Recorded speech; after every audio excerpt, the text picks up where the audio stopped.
Ini seri berikut dari perjalanan panjang kita mendalami firman Tuhan. Kita belajar cukup banyak hal sepanjang ini. Dari tema utama yang udah diangkat dari itu dicabut. Tema utama gereja kita tahun ini ulang tahunnya tentang Beyond Borders, tentang bergerak melampaui batas-batas yang entah kita bikin sendiri atau biasa dibikin oleh keadaan atau trauma atau apapun. Dan banyak hal yang membatasi kita untuk call out buat Tuhan. Dan sepanjang beberapa seri ini terakhir, Tuhan benar-benar menyatakan kepada kita bahwa Dia rindu. Bukan cuma mampu tapi rindu, saudara. Karena seringkali kemampuan Tuhan tidak diragukan, tapi kerinduannya seringkali kita agak ragu. Benar gak sih Tuhan mau pakai saya? Benar gak sih Tuhan punya Tuhan mau pakai saya untuk melakukan hal yang lebih besar dari ini, karena nampaknya satu penghalang ini atau lebih dari satu penghalang menghalangi saya untuk all out buat Tuhan. Sepanjang seri kalau saudara perhatikan ada seri-seri tertentu yang kita bisa pelajari untuk kita tiru dari tokoh-tokoh tertentu, tapi ada tokoh tertentu juga yang bentuk pelajarannya adalah sesuatu yang kita lihat dan kita nggak mau tiru, artinya kita jangan sampai seperti dia. Ya, kalau saudara perhatiin ada Yunus, waktu itu kita pernah bahas tentang Yunus, repent evangelis, penginjil yang harus bertobat karena dia tidak pengen satupun yang dia injilin bertobat, malah dia berharap Tuhan menghukum mereka di depan matanya. Satu hamba Tuhan yang kepahitan. Ya. Dan kita diajarin untuk gak jadi seperti dia, baru berdoa ketika di dalam perut ikan, baru berdoa ketika udah gak tahu mau ngapain lagi. Padahal dia penginjil, padahal dia disebut hamba Allah yang maha tinggi. Ya, hari ini kita akan belajar sepanjang sebulan ini, Oktober sudah ada 5 minggu, kita akan habisin 5 minggu untuk ngebahas satu borders yang cukup menjadi penghalang besar untuk ikut Tuhan, yaitu kesombongan. Ya, kita akan belajarin semua ini dari satu tokoh yang dari kecil saya agak curiga karena saya nggak melihat ada yang positif dalam diri dia, namanya Simpson. Kristo kecil bertumbuh untuk meragukan Simpson, kenapa dia ada di situ ceritanya. Karena sangat-sangat amoral, orangnya sangat-sangat amoral, sangat-sangat dablek, keras kepala, sangat-sangat emosian, sangat-sangat nyebelin gitu. Kalau baca kisahnya sejujurnya nyebelin, saudara. Satu-satunya yang menonjol dari dia dan menarik Kristo kecil adalah kekuatannya. Dia dikenal sebagai orang paling kuat yang pernah ada di era itu, nggak ada yang bisa tahan dia. Kekuatan fisiknya yang adalah supranatural berasal dari Tuhan. Dan di dalam seri ini tentang Simpson ini dikasih judul Foolish Judge, judulnya nggak enak, saudara, hakim yang bodoh. Ya, dia masuk di dalam kategori hakim-hakim Israel, dan kita akan ke sana sekarang. Hakim-hakim 13. Bagian pertama dari Foolish Judge judulnya adalah Miraculous. Miraculous artinya penuh mujizat, sebuah karya dari sebuah mujizat. Dan kita akan lihat kelahiran Simpson, kelahiran yang istimewa, karena gak banyak kelahiran yang kayak gini di Alkitab. Gak banyak, ada beberapa dan mereka orang-orang spesial. Simpson termasuk spesial sebenarnya. Cuman dia gak menyadarinya atau dia terlalu menyadarinya sampai menimbulkan kesombongan dalam hatinya. Seringkali gitu, mujizat yang sejati yang dari Tuhan harusnya membawa seorang makin rendah hati. Bukan sebaliknya. Bukan membuat dia makin tinggi hati karena harus lihat dong mujizat, lihat dong. Enggak, sebaliknya. Mujizat yang benar-benar menyelamatkan adalah mujizat yang membuat seorang justru semakin sadar bahwa dia sampai sekarang karena Tuhan dan bukan karena yang lain, dan ada sampai sekarang untuk Tuhan dan bukan untuk yang lain. Ya, Hakim-Hakim 13 kita akan baca semua ayat. Saya bukan sarjana teologi, jadi saya akan baca semua ayat biar saudara tahu ini bukan konsep yang saya bikin sendiri. Ini ada di sini, bukan saya yang tulis. Dan kita boleh baca di sini. Jadi ini bukan pikiran saya, bukan menurut saya, bukan Tuhan berkata kepada saya, bukan, tapi Tuhan berkata kepada kita. Kita buka sama-sama di sini as a family. Ya, Hakim-Hakim 13 mulai ayat 1. Orang Israel melakukan pula apa yang jahat di mata Tuhan. Ini udah kesekian kalinya. Sebab itu Tuhan menyerahkan mereka ke dalam tangan orang Filistin 40 tahun lamanya. Kalau saudara baca dari mulai Gideon, dari Hakim-Hakim 6, perjalanan Israel makin terpuruk. Mereka selalu kayak gitu. Lupain Tuhan, diizinkan dijajah bangsa lain sepanjang 7 tahun. Itu yang Gideon. Kita baru baca belum lama. Ada seri 1 khusus tentang Gideon. Mighty Warrior. Berikutnya mereka maju sedikit dan mereka lagi udah ditolong Tuhan, diangkat Tuhan, mereka melakukan hal yang jahat lagi di mata Tuhan dan hukumannya bertambah. Kalau saudara baca di sebelum ini, ya, mereka ditindas lebih lama lagi, 18 tahun. Habis itu Tuhan tolong lagi, Tuhan bangkitkan hakim-hakim lagi untuk angkat mereka naik, untuk bebaskan mereka dari perbudakan yang jujur kalau kita baca kayaknya mereka masuk sendiri. Mereka yang pilih sendiri perbudakan itu. Tapi Tuhan tetap Tuhan yang setia. Dia terus bangkitin hakim untuk keluarin mereka dan mereka sekali lagi melakukan hal yang jahat. Orang Israel melakukan pula apa yang jahat di mata Tuhan. Kata pula artinya ini udah terlalu sering. Dan yang kali ini Tuhan izinkan mereka dijajah atau diserahkan ke tangan orang Filistin selama 40 tahun. Bertambah 7, 18, 40.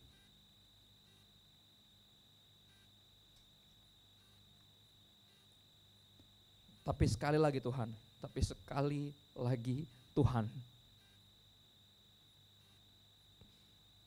Ayat 2, pada waktu itu ada seorang dari Zora, dari keturunan orang Dan, namanya Manoah, istrinya mandul, tidak beranak.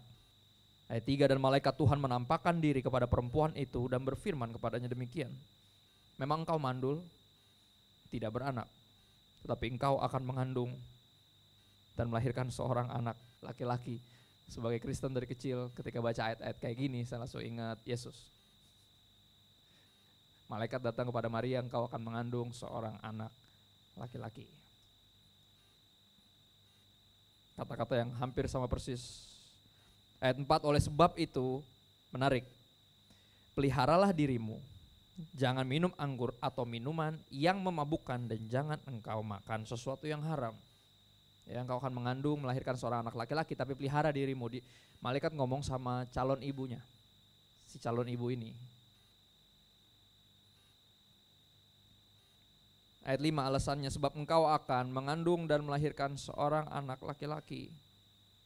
Kepalanya tak akan kena pisau cukur. Sebab sejak dari kandungan ibunya anak itu akan menjadi seorang nazir Allah. Dan dengan dia akan mulai atau Allah akan mulai penyelamatan orang Israel dari tangan orang Filistin. Orang anak ini akan dipakai Tuhan untuk membebaskan bangsa Israel. Dibanding semua kisah pengangkatan seorang hakim, kisah ini cukup unik karena dia mulainya dari awal, dari anak itu belum lahir, bukan dari tengah tiba-tiba dia lagi mengirik gandum di tempat pemerasan anggur kayak Gideon di tengah hidupnya. Semua dipanggil tengah hidupnya, tapi Simpson diceritain dari awal dia lahir. Karena mujizatnya dimulai di situ, di kandungan ibunya. Istimewa, saudara. Dia akan menjadi seorang nazir Allah. Nazir Allah artinya seorang nazar, seorang anak yang dipersembahkan kepada Tuhan dan seluruh hidupnya hanya untuk Tuhan. Kalau kita ingat kisah ini, pasti kita ingat siapa yang kayak gini kelahirannya, Kak. Seajaib ini, dan dia seorang nazir Allah, dipenuhi Roh Kudus dari dalam kandungan ibunya, Yohanes Pembaptis. Yang Yesus puji sebagai hamba Tuhan terbesar yang dunia pernah punya. Pelayanannya sederhana, dikali, baptis orang. Sekali-kalinya datang ke istana, khotbahnya terlalu keras dan terlalu jujur.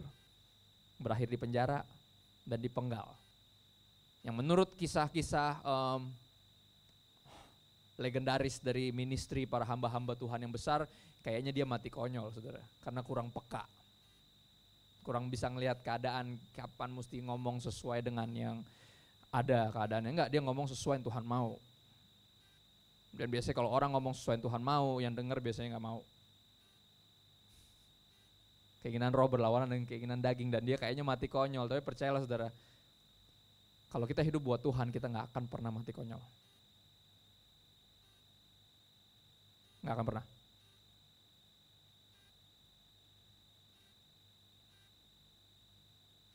Dan dibilang lewat anak ini, Tuhan akan mulai penyelamatan. Ayat 6. Kemudian perempuan itu datang kepada suaminya dan berkata, telah datang kepadaku seorang abdi Allah yang rupanya sebagai rupa malaikat Allah. Amat menakutkan. Ya, normalnya orang ketemu malaikat pasti ketakutan karena nggak sering kita ketemu malaikat sudah.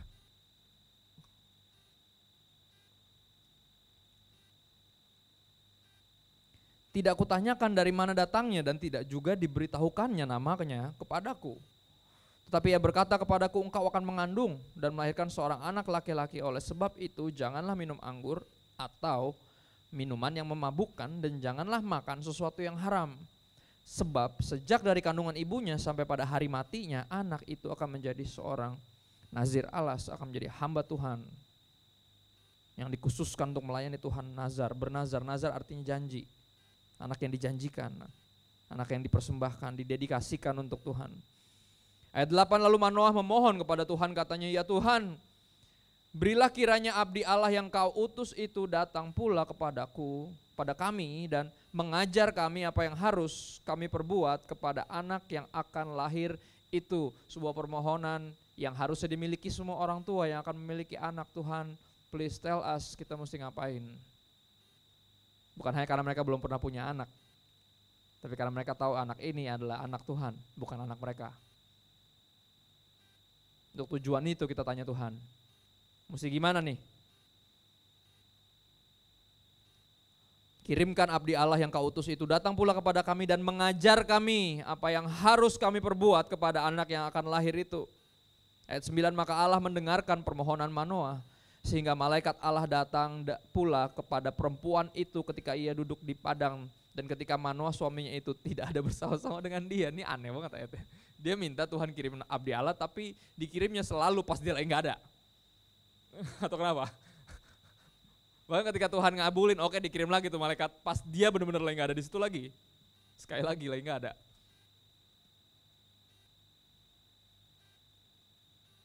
Ayat 10, kemudian perempuan itu segera berlari memberitahukan kepada suaminya, katanya kepadanya, orang yang datang kepadaku baru-baru ini menampakkan diri pula kepadaku.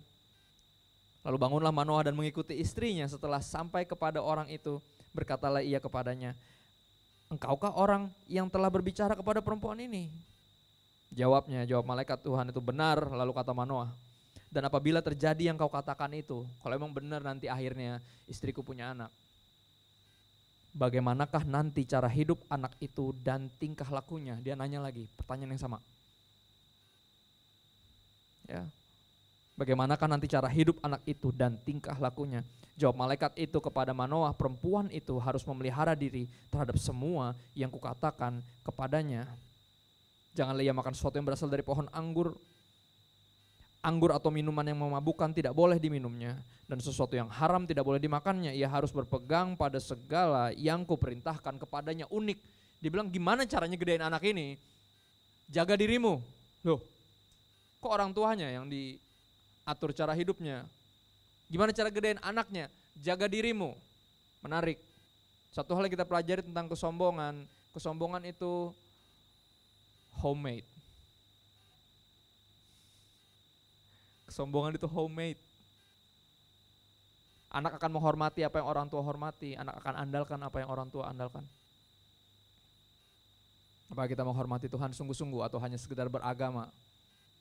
Yesus pernah ngomong kata-kata yang sangat keras mengenai orang yang mempertobatkan seseorang untuk ikut agamanya dia, untuk jadi seagamawi dia. Yesus bilang apa?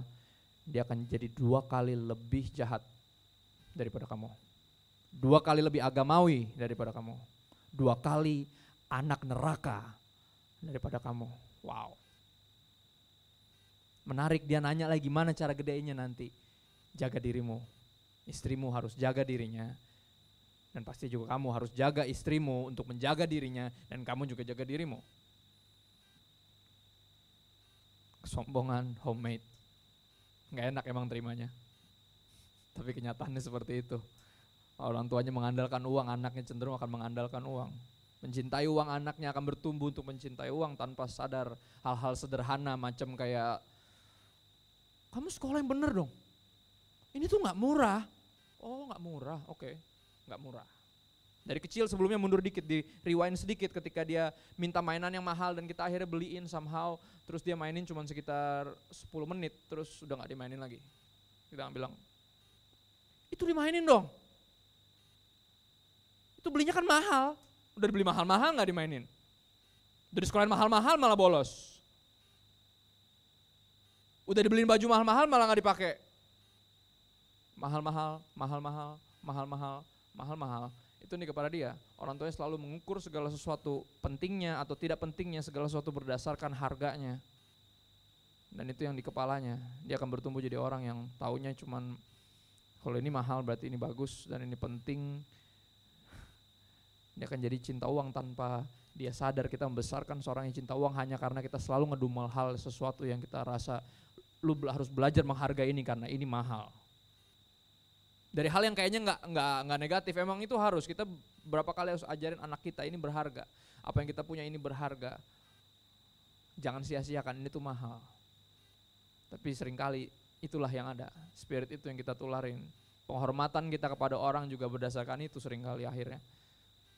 Anak kita akan belajar ngelihat kita kayak oh dia menghormatinya yang kurang lebih berada ya, yang kira-kira bisa menguntungkan keluarga kita doang. Oh berarti aku juga akan memandang rupa dan memandang harta, padahal Tuhan tidak memandang rupa dan tidak memandang harta. Dan sekali lagi, kesombongan itu homemade. Anak kecil, seorang anak, ini yang saya pelajari the hard way, saya bilang the hard way. Ya. Kemarin baru ambil rapot itu selalu sobering moments. Saat-saat untuk saya kembali disadarkan bahwa anak saya kayak saya. Apa? Oh begitu ya? Pengen marah, tapi kok mirip banget sama saya. Nggak bisa dipungkiri. Fakta yang paling pahit dari seorang tua atau ketika kita jadi orang tua dan punya anak dan melihat anak kita melakukan hal-hal yang agak nyebelin, saudara. Fakta yang paling membuat kita jadi rendah hati adalah kenyataan bahwa dia benar-benar mirip sama kita, buah tidak jatuh jauh dari pohonnya. Ya, kenyataan bahwa mereka sering gagal taat, tapi jarang gagal niru. Dan itu mengerikan, saudara. Mengerikan sampai level kayak, gue mesti ngapain? Ya jaga dirimu. Perintah yang sama dari ketika Simpson belum lahir, malaikat bilang pada perempuan itu jaga dirimu, dan bilang sama suaminya, jaga diri kalian, kalau bisa dibilang semuanya, karena anak ini adalah nazir Allah. Kalian harus hidup seolah malaikatnya ngomong gini, tapi nggak ada di sini. Kalian harus hidup sebagai hamba Tuhan karena anak ini adalah hamba Tuhan. Tunjukkan kepada dia apa artinya jadi hamba Tuhan. Ya. Ayat 15 kata Manoah kepada malaikat Tuhan itu, perkenankanlah kami menahan engkau di sini supaya kami mengolah anak kambing bagimu. Tapi jawab malaikat Tuhan itu kepada Manoah, sekalipun kau menahan aku di sini, hidanganmu itu tidak akan kumakan. Tetapi jika engkau hendak mengolahnya menjadi korban bakaran, persembahkanlah itu kepada Tuhan. Sebab Manoah tidak mengetahui bahwa dia itu malaikat Tuhan. Dia masih nggak tahu bahwa ini malaikat. Dia masih mengejamu malaikat itu dengan ramah tamahan. Duniawinya, bakarin dimasakin sesuatu.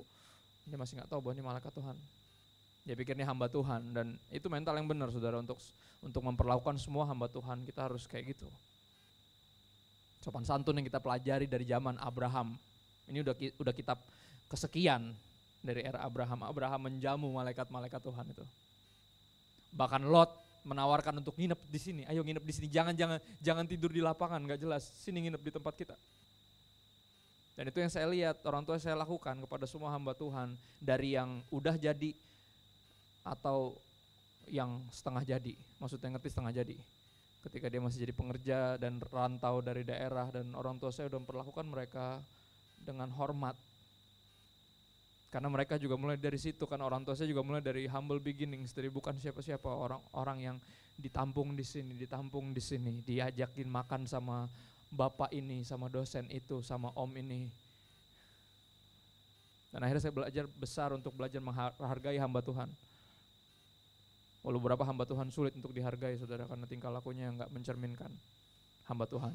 Saya gak mau ngedumel, gak mau ngegosip, tapi kenyataannya seringkali kayak gitu. Tapi kenyataan itu pun buat saya tetap ngelihat apa yang orang tua saya lakukan. Penghormatan mereka yang tinggi kepada hamba Tuhan, dan buat saya walaupun kadang gak srek, tapi tetap berusaha melakukan itu karena saya lihat orang tua saya melakukannya.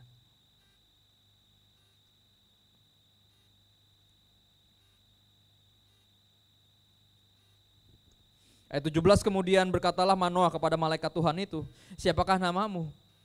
Sebab apabila terjadi yang kau katakan itu, maka kami hendak memuliakan engkau.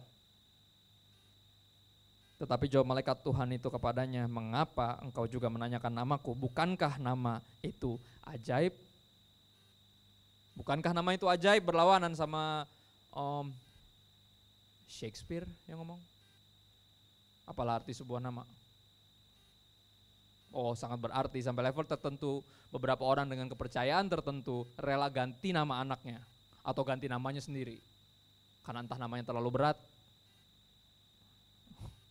karena nggak ada yang namanya apalah arti sebuah nama. Nama sangat berarti, khususnya Yesus. Apalah arti sebuah nama membuat orang, alah apa sih? Kayak gitu. Selalu ditanya, Musa nanya ketika dipanggil sama Tuhan, Musa nanya, siapa engkau? Namamu. Dan dia lagi nanya lagi, namamu siapa? Yakub juga sama, ketika dia bergulat dengan malaikat Tuhan, dia nanya, dia mati-matian, dia bergulat cuma satu, bukan mau ngalahin tuh malaikat, dia cuma mau nanya namanya. Segitu pentingnya nama. Bukankah nama itu ajaib? Ya, karena di dalam nama terkandung doa, saudara. Kalau namanya langsung dikasih sama Tuhan, itu mengandung impian Tuhan.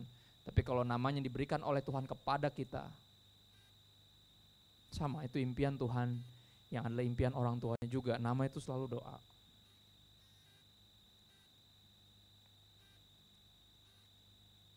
Kami hendak memuliakan engkau, katanya.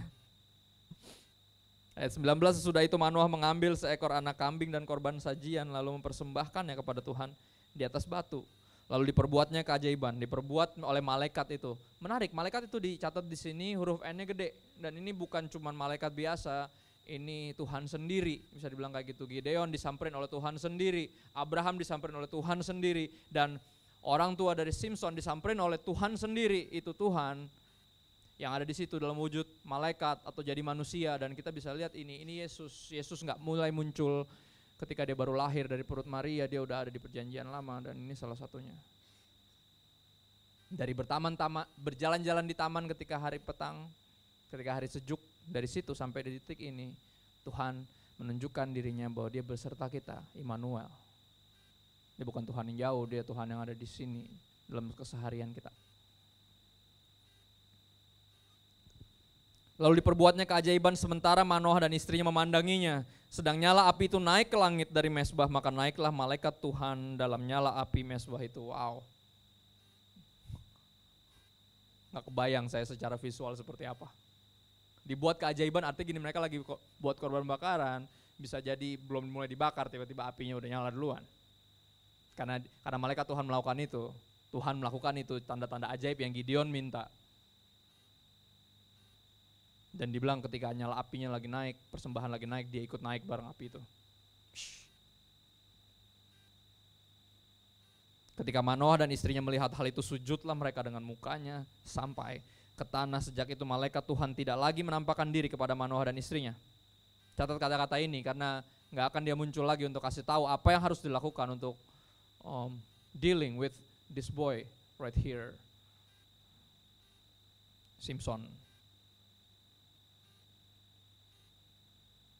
Sejak itu malaikat Tuhan tidak lagi menampakkan diri kepada Manoah dan istrinya, maka tahulah Manoah bahwa dia itu malaikat Tuhan. Ayat 22, berkatalah Manoah kepada istrinya, kita pasti mati sebab kita telah melihat Allah. Ya, ketika kita melihat Tuhan, pilihannya selalu cuma dua. Ketika kita berjumpa dengan Tuhan, pilihannya selalu cuma dua. Kalau enggak mati, berubah. Berapa dari kita belum mati dan belum berubah? Kemungkinan terbesar kita belum berjumpa sama Tuhan. Kenyataan yang harus diterima, saudara. Tapi Tuhan gak jauh. Tuhan gak jauh. Tadi malam saya diizinkan untuk khotbah dengan judul Live by Faith. Hidup karena percaya, bukan karena melihat. Problem kita adalah bukan kita entah terlalu duniawi atau terlalu rohani. Tapi problem kita adalah terlalu memperhatikan yang kelihatan dan kurang memperhatikan yang tidak kelihatan. Ketika baca Alkitab baca, asal lihat. Tapi ketika hidup ngelihat penderitaan, kita perhatikan penderitaan itu sampai level yang lainnya kita nggak liatin lagi.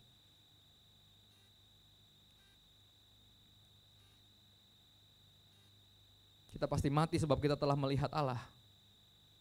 Tetapi jawab istrinya kepadanya, seandainya Tuhan hendak membunuh kita, maka tidaklah ia menerima korban bakaran dan korban sajian dari tangan kita. Dan tidaklah ia memperlihatkan semuanya itu kepada kita. Dan tidaklah ia memperdengarkan hal-hal demikian kepada kita pada waktu sekarang ini. Kalau saudara pernah berjumpa sama Tuhan dan belum mati, artinya ada yang harus dilakukan. Artinya Tuhan mau pakai kita. Contoh Alkitabiahnya banyak. Saulus, artinya raksasa, berubah jadi Paulus, artinya kecil. Tapi lebih baik yang kecil dipakai Tuhan daripada raksasa yang gak bisa diatur. Kita akan lihat di kehidupan pembelajaran, saya bilangnya satir. Dari seorang yang sangat kuat secara fisik, dengan kekuatan supernatural dari tempat maha tinggi. Yang dari kecil dibilang dinaungi oleh Tuhan, dari kecil dipakai Tuhan, dari dalam kandungan dibilang sampai orang tuanya mesti menjaga kekudusan biar jagain anak ini. Karena anak ini hamba Tuhan dari kecil, dari perut.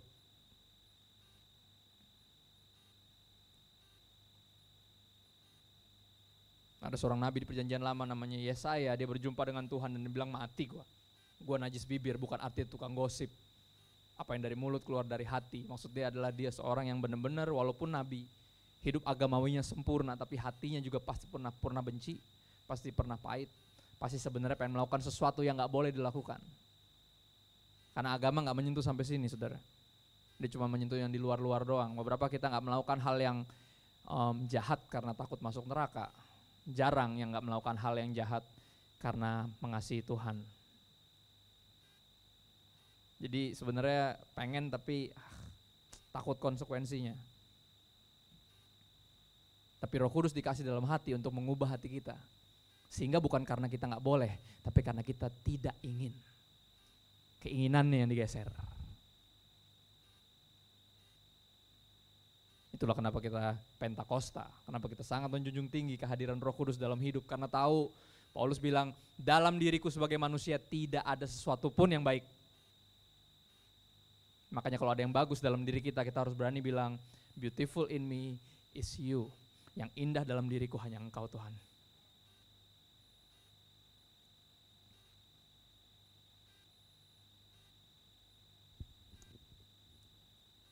Ayat 24, lalu perempuan itu melahirkan seorang anak laki-laki dan memberi nama Simson kepadanya. Anak itu menjadi besar dan Tuhan memberkati dia. Saya akan tutup di ayat ini. Kita semua rindu. Ya.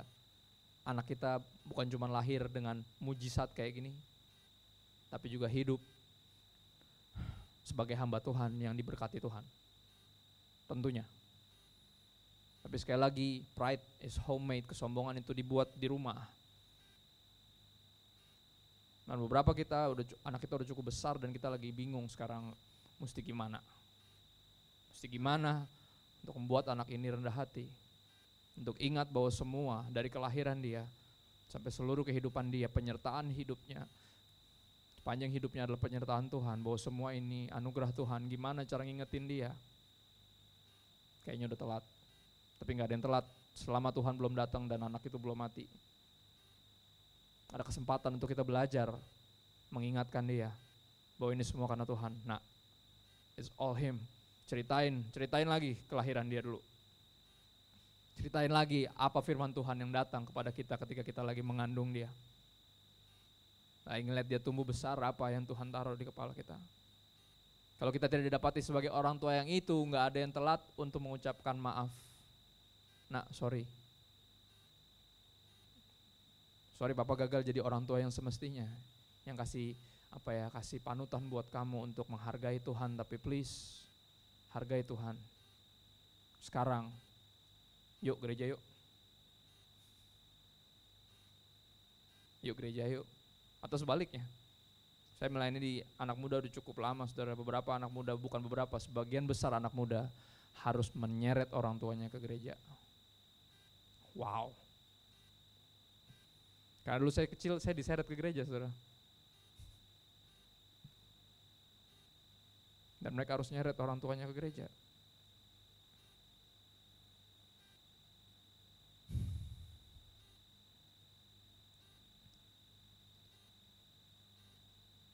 Bagian terakhir dari ayat ini ada di slide pit, bagian terakhir. Saya teringat ayat ini langsung, saudara, dari pembacaan yang sederhana ini, miraculous. Sedikit kesaksian, ini kesaksian hidup saya. Papa saya udah terlalu sering khotbahin ini. Dia terlalu sering ceritain kisah ini, betapa dulu pas mau menikah, bahkan sebelum menikah, udah mau serius, tiba-tiba mama ngecek ke dokter dan dokter bilang gak bakalan bisa pernah punya anak. Nah, akhirnya mama bilang sama papa waktu itu masih pacaran, mama sampai kabur sejauh-jauhnya karena tahu bahwa ini pasti laki-laki ini kecewa. Umur dia udah cukup tinggi, waktu itu udah 23, berarti beda 9 tahun, 32, udah 32 seumuran saya sekarang. Dan dia anak paling tua dari pasangan hamba Tuhan. Dan pasti pasangan hamba Tuhan merindukan anaknya jadi hamba Tuhan, dan ketika anak jadi hamba Tuhan pasti rindu untuk punya cucu. Tapi dibilang gak bisa punya anak. Akhirnya mama lari dan papa kejar, udah kayak film dangdut, film India ya kan, lari kejar-kejaran.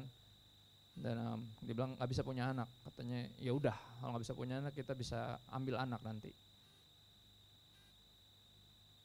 Ya akhirnya benar-benar nggak bisa punya anak, tapi memutuskan untuk percaya sama Tuhan. Ya, bahwa Tuhan punya rencana, udah siap dengan kemungkinan terburuk, dan selalu berdoa di malam pertama ketika mereka berdoa sebelum malam pertama itu. Dan setelah malam pertama itu Tuhan tiba-tiba ngomong sama mama, kamu udah sembuh, doamu didengar, doamu dikabulkan, kamu sembuh. Mau bilang kamu sembuh apa? Mamaku besar campuran, papa Islam Kejawen dan mamahnya evangelis. Jadinya dia punya karunia rohani yang entah itu rohani atau itu goib, dia bisa dengar suara-suara setan. Dan dia udah terlalu sering dengar suara setan. Bahkan di gereja gini lagi khotbah nih, tiba-tiba ntar kalau pendetanya khotbahnya terlalu berani, tiba-tiba setan-setan mulai kayak, sialan tuh orang, nyebutin nama pendeta yang di mimbar. Setannya terganggu, saudara. Saya rindu jadi hamba Tuhan, dan siapapun kita, saya rindu kita jadi hamba-hamba Tuhan yang benar-benar sampai mengganggu setan. Kejujuran kita, keberanian kita, kenekatan kita untuk beritain kebenaran sampai mengganggu setan, sangat-sangat mengganggu. Jadi ancaman besar buat kerajaan kegelapan. Dan itu satu cerita yang saya gak pernah lupa, akhirnya membuat saya jadi hamba Tuhan yang mungkin beberapa orang bilang terlalu berani, dan lu gak bakalan bisa sukses kalau terus kayak gini mulut lo. Saya cuman speaker, saya cuman nganga yang ngomong Tuhan. Speaker itu dicolok, saudara. Apapun yang keluar dari situ adalah yang dimasukin, yang dimainkan itu yang keluar. Hamba Tuhan cuman speaker, bukan Tuhan. Bukan bikin-bikin firman Tuhan, tapi cuma buka mulut. Dan saya belajar tentang itu karena setan terganggu ketika hamba Tuhan jujur, ketika hamba Tuhan benar-benar jadi speaker, menyalurkan membawa berita dari Tuhan yang sungguh-sungguh. Dan mama saya sering dengar suara-suara gitu, suara-suara goib, dan dia berpikir ini satu lagi, apa sih? Dia pikir ini lagi suara-suara ini lagi, tapi somehow beneran. Akhirnya Tuhan kabulin dan mereka bukan cuma punya anak, mereka punya 2, dan papa selalu bilang dengan bercanda, bukan 2 tapi 2 pasang. Dan sampai sekarang ada di sini saya. Dan saya anak yang disebut seperti yang di Simpson bilang itu, di kelahiran Simpson, seorang nazir Allah. Dan kata-kata itu selalu muncul hanya, lucunya seringkali hanya ketika saya terlalu nakal. Dan mereka bilang, kamu itu sebenarnya mama gak bisa punya anak, kamu itu anak mujizat, dan bukan cuma mujizat, kamu itu dari kecil dipersembahkan untuk jadi hamba Tuhan. Hah? Gak mau, gue gak mau jadi pendeta. Tapi nampaknya itu terlalu sering diucapkan ketika lagi dalam keadaan saya terlalu bandel, saudara, untuk ingetin, kamu tuh anak hamba Tuhan sebenarnya. Bukan cuma anak hamba Tuhan, kamu hamba Tuhan, kamu dari kecil dipersembahkan kepada Tuhan. Papa Mama udah bilang kalau kita punya anak yang pertama ini akan dipersembahkan khusus buat Tuhan. Tapi saya gak pernah dipaksa jadi pendeta, itu yang menarik dari orang tua saya. Saudara mesti tahu ada satu lagi tokoh yang tadi saya bilang, namanya Yohanes Pembaptis. Dan dia dipenuhi Roh Kudus dari dalam kandungan ibunya. Dan dia unik. Alkitab mencatat dia gak punya karunia yang spektakuler. Gak punya. Dia gak membuat satu tanda pun. Nanti minggu depan kita akan bahas. Minggu depan judulnya gift. Judulnya karunia. Ya, sebuah bakat-bakat, karunia-karunia roh yang diberikan oleh Roh Kudus, kekuatan-kekuatan supranatural yang seringkali itu bisa bikin orang anak bukan cuma sombong tapi terlalu sombong karena terlalu berbakat dan segala macam itu. Ya, yang pertama bicara tentang kelahiran yang ajaib.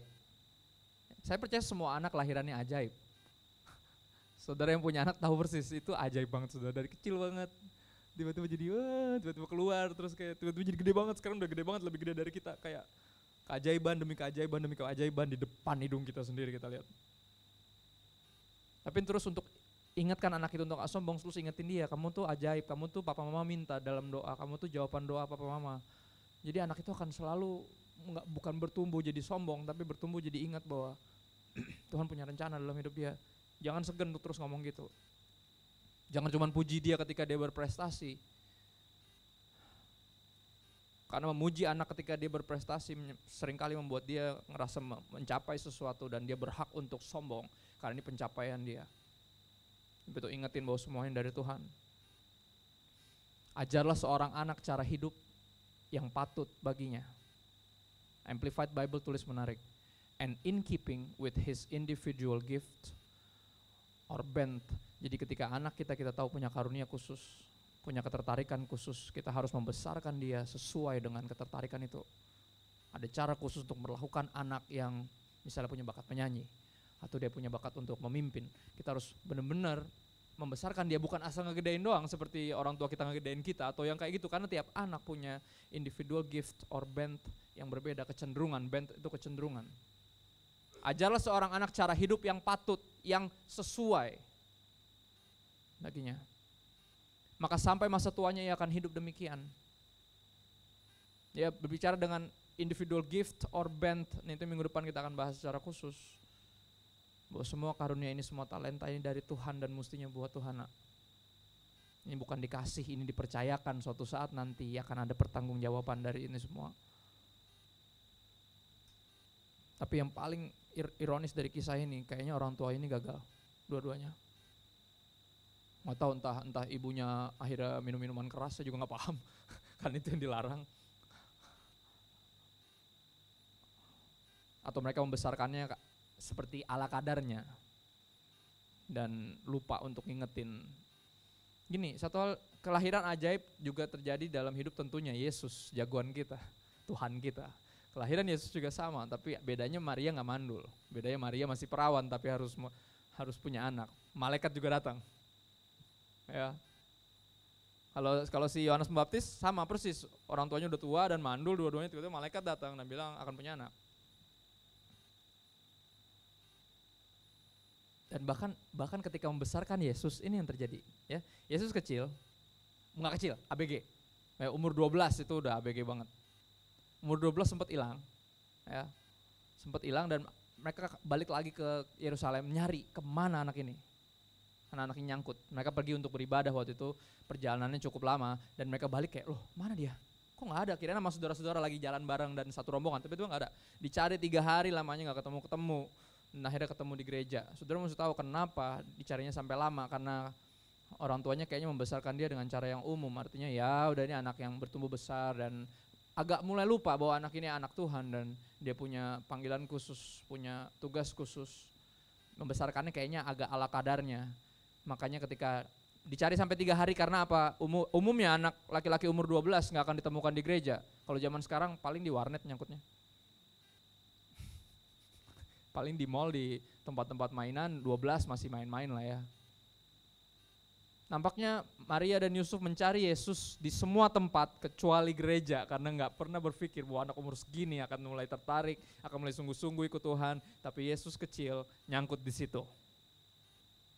Dan Yesus remaja, mamanya bilang, kamu tega banget Yesus, kita nyari 3 hari dengan cemas. Terus Yesus yang remaja mengingatkan orang tuanya, kenapa kamu cariin aku? Bukankah kamu tahu mestinya aku ada di sini? Dealing with the things of my father. Lihat gak? Dari pembacaan ini kita tahu, terima nggak terima, suka nggak suka, kecenderungan kita adalah membesarkan anak ala kadarnya. Nggak sesuai dengan yang semestinya. Artinya Maria dan Yusuf membesarkan Yesus itu mulai lupa, di umur 12 dia mulai lupa bahwa ini bukan cuma anak mereka, tapi ini anak Tuhan dan ada tujuan besar Tuhan dalam diri anak ini. Berapa banyak dari kita yang dari kecil tuh udah kasih tahu kepada anak-anak ini, kamu itu hamba Tuhan. Nah, apa itu hamba Tuhan? Hamba Tuhan tuh kayak gini, dikasih tahu. Jadilah orang tua yang hamba Tuhan karena itu akan membesarkan anak-anak yang hamba Tuhan. Susah ceritain konsepnya, anak masih kecil, tapi bisa dicontohin. Hamba Tuhan tuh kalau dijahatin gak jahatin balik, nah ini loh hamba Tuhan. Oh gitu ya? Gak enak ya? Oh iya. Tapi tetap dilakukan. Karena ini yang Tuhan mau. Oh gitu ya? Oh ya. Hamba Tuhan tuh gak segan loh mengorbankan apapun buat Tuhan. Hah? Oh ya? Contohin. Dan dia akan ikutin. Dia akan ikutin.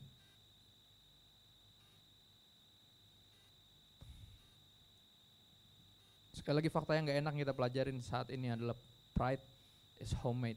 Kesombongan itu dibikin di rumah. Dan seringkali kita penyebabnya, orang tua penyebabnya. Makanya kita butuh apa? Kita butuh seperti Manoah dengan rendah hati.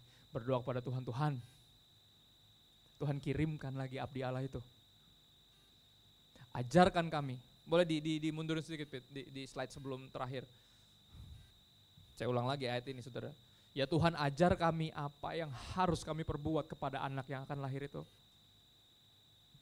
Bagaimanakah nanti cara hidup anak itu dan tingkah lakunya. Teach us, guide us. We need you. Bukan cuma sekarang berdoa kayak gini saudara, tapi dari dulu. Tapi kalau sekarang berdoa kayak gini juga gak ada yang telat saudara. Sekali lagi Tuhan punya kita tahu Tuhan punya segala sesuatu yang dia bisa lakukan untuk bawa anak kita kembali pulang. Dan mulai menyadari bahwa aku mujizat. Tapi kata itu gak membuat dia jadi sombong, aku mujizat. Oleh sebab itu aku mau hidup bagi dia. Karena aku lahir nampaknya oleh dia yang bikin aku lahir. Dia yang pertahankan aku hidup sampai sekarang dan mesti aku hidup buat dia. Berdoa saudara, gak ada yang telat. Gak ada yang telat. Dan tunjukkan perubahan dalam diri kita. Tunjukkan bahwa kita bukan orang tua yang sama yang dulu. Kalau perlu minta maaf, minta maaf. Karena minta maaf, mengalah bukan berarti kalah. Minta maaf itu bukan suatu tindakan bodoh, tapi itu tindakan paling rendah hati yang pernah ada. Sekali lagi berbicara tentang pride, satu hal yang kita pelajari juga saat ini. Gak ada orang yang berhasil merendahkan dirinya sendiri. Gak pernah ada. Karena kita gak bisa merendahkan diri sendiri, gak bisa. Cuman Tuhan yang bisa ngerendahin diri kita. Dan kita berdoa sama Tuhan. Berdoa sama Tuhan. Gak ada yang terlalu terhilang, yang Tuhan gak bisa tangkap lagi balik. Selama masih bisa dikatakan hari ini, janganlah keraskan hatimu, itu firman Tuhan. Ya. Saya terus berdoa ini saudara. Anak saya udah 5 tahun, udah mulai kebentuk karakternya, udah mulai kerasnya. Saya lihat, wow, anak ini mirip banget sama saya, bukan cuma tampangnya saudara. Saya benar-benar mirip, entah dia argumentatif, entah dia rusuh, atau mirip banget. Saya udah mulai khawatir nih, ntar pas ABG nih pasti nih ala-ala nih. Ala-ala maksudnya pasti dia akan cenderung tukang debat dan ya itu kan agama lu, gue punya agama gue sendiri. Kayaknya bakal kayak gitu saudara. Tapi saya lagi bersiap saudara. Dan terus berdoa dengan doa yang itu juga. Doa yang itu juga. Untuk gimana caranya saya jadi orang tua yang terus bersyukur tapi gak menghasilkan anak-anak yang sombong. Karena ucapan syukur kita seringkali saudara juga jadi bagian kenapa anak kita bertumbuh jadi sombong. Ucapan syukur seringkali harusnya ya adalah untuk meninggikan Tuhan. Tapi seringkali kesaksian kita cuma ceritain apa yang dia lakukan, bukan apa yang membawa, gimana caranya apa yang dia lakukan ini membawa kemuliaan bagi nama dia. Seringkali kita cuma banggain apa yang Tuhan kasih, tapi gak banggain sang pemberi. Dan itu menghasilkan anak-anak yang sombong. Kita harus terus tinggikan Tuhan. Apa akui Tuhan dalam segala lakumu, kita belajar dari Yusuf kemarin. terus bersyukur sama Tuhan, bukan cuma aduh Tuhan baik ya. Iya baik banget, makanya dia kasih kita ini. Tuhan Yesus baik. Saya manggil di rumah Papa Yesus. Ada 2 Papa di rumah, Papa Tok sama Papa Yesus. Tapi saya gak mau jadi cuman sekedar gitu doang, cuman bilang alhamdulillah ya, sesuatu ya. Gak mau, saya mau ceritain secara detail siapa yang memberikan ini, apa yang telah dia lakukan 2000 tahun yang lalu, dan siapa yang buat kamu bisa lahir sampai detik ini, dan papa mama masih bisa membesarkan kamu, nanti sekolahin kamu. Saya lagi dibawa dalam tahap-tahap itu, saudara, tahap-tahap bukan ngikutin, kayak menjalani apa yang orang tua saya dulu alamin. Mujizat demi mujizat, bahkan setiap detail saya ingat banget. Saya bukan anak dari hamba Tuhan yang berada, dalam artian berada tuh dalam kategori yang saudara ngerti lah. Kalau ngeliat pendeta sekarang kayak, wah gile, hamba Tuhan gitu loh. Kalau dulu terkenalnya pendeta itu makan batu, saudara. Saya kecil dibesarkan dengan orang tua yang selalu dibully, mau makan apa. Tapi saya lihat dalam sepanjang perjalanan, mujizat demi mujizat, masuk sekolah yang terbaik, tapi dengan istilahnya Tuhan menggerakkan hati pemimpin yayasan untuk bilang, yaudah segini aja nih Pak, segini. Itu terlalu sering, dan kadang bahwa saya bisa jadi sombong karena saya lihat dong Tuhan gitu loh, tapi enggak. Pas saya renungin lagi, justru harus saya humble me, harus merendahkan diri saya, bukan membawa saya makin naik ke atas, tapi makin merendahkan diri dan tahu bahwa ini Tuhan semua, terus kenapa enggak semua buat Tuhan? Kalau sepanjang hidup ini Tuhan semua yang lakukan, kenapa kita enggak melakukan semua untuk Tuhan? Kenapa? Apa yang menghalangi kita? Borders apa? Dan seringkali borders tertinggi, terbesar dan terkuat adalah pride, kesombongan. Dan ketika kita udah umur segini, saudara, udah mulai dewasa, ketika kayaknya ajaran-ajaran orang tua udah sesuatu yang terlambat, nasi udah jadi bubur. Kalau kayak gitu ya udah kita tambahin yang lain biar buburnya jadi enak, saudara. Kita mesti mulai sungguh-sungguh ikut Tuhan dan belajar ngelihat rencana Dia. Kadang dimulai dari entah orang tua yang tiba-tiba kayaknya nggak bisa move on, selalu ceritain dulu. Sebenarnya bukan tuh untuk ingetin anak ya, bahwa kamu ada sampai sekarang karena Tuhan. Atau kita kepo dan wawancara orang tua kita, dulu pas lahirin aku gimana tuh. Ada beberapa orang tua yang kurang bersyukur sampai level yang kayak gituan gak pernah diceritain. Gak apa-apa dimulai dengan wawancara singkat, bisa jadi saudara akan kaget betapa mujizat yang Tuhan pernah lakukan dan akan terus lakukan dalam hidup kita juga. Karena Dia dikenal sebagai Allah Ishak, Allah Abraham, Ishak, dan Yakub, Tuhan dari semua keturunan pada keturunan berikutnya. Sampai Yosua bilang dengan berani, terserah sih kalian mau beribadah kepada siapa, tapi aku dan seisi rumahku kami akan beribadah kepada Allah. Ya, pride itu homemade, tapi sekali lagi, humility starts exactly where pride starts. Di situ juga humility dimulai. Di rumah juga, di keluarga juga. Mulai sekarang di rumah kita. Kalau mau ada mujizat harus ada yang dilakukan. Dan adalah mujizat ketika seorang bisa dengan rendah hati memilih untuk minta maaf. Minta maaf itu kerendahan hati yang paling tinggi. Entah salah atau enggak salah. Saya agak ngedumel, saudara, karena ini sedikit banyak agak pancing dikit curhat. Karena ini saya lagi sangat ngalamin dan merasa bodoh sendiri betapa seringkali dalam hidup saya sangat-sangat sombong. Dan pas ngelihat penyertaan Tuhan, kok bisa ya saya jadi sombong? Maksudnya penyertaan yang sama yang diceritain membawa saya lupa diri, tapi ketika saya renungin lagi membawa saya malah jadi rendah hati dan melihat ke sana bahwa wow, Tuhan semua nih.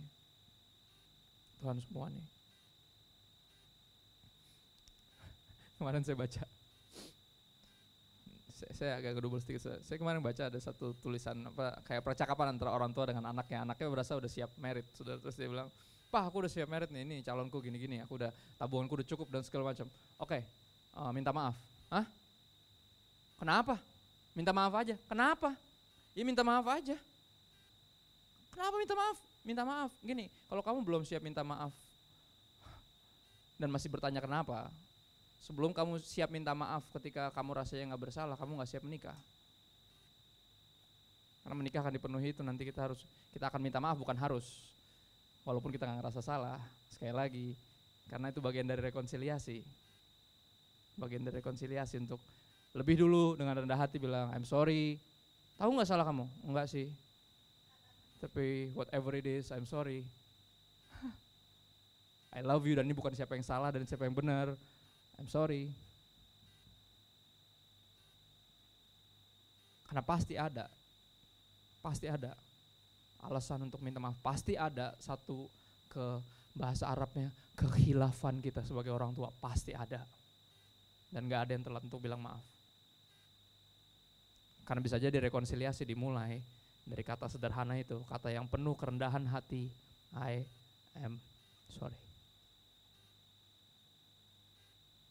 Why that? Because this is how it's supposed to be. Ini dia sebenarnya cara untuk membesarkan kamu yang benar. This is it, but I have failed you. What? What do you mean? Jelasin. Jelasin ayat terakhir tadi lagi, Pit. Boleh maju dikit, Pit.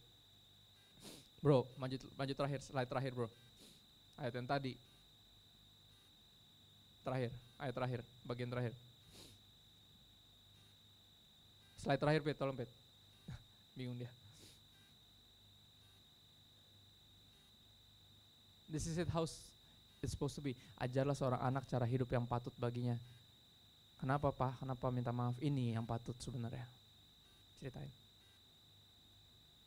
Dan bisa jadi itu nasihat paling baik buat dia untuk menghadapi kenyataan nanti ketika dia jadi orang tua. Dan dia gak akan mengulangi kesalahan yang sama.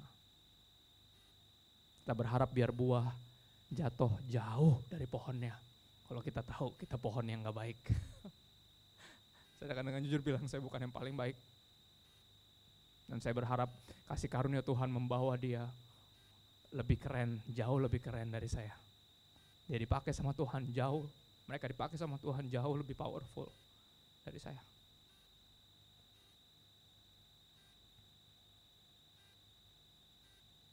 Ini cara hidup yang patut bagimu, nak. For that I am sorry. Yuk, kita mau perjamuan.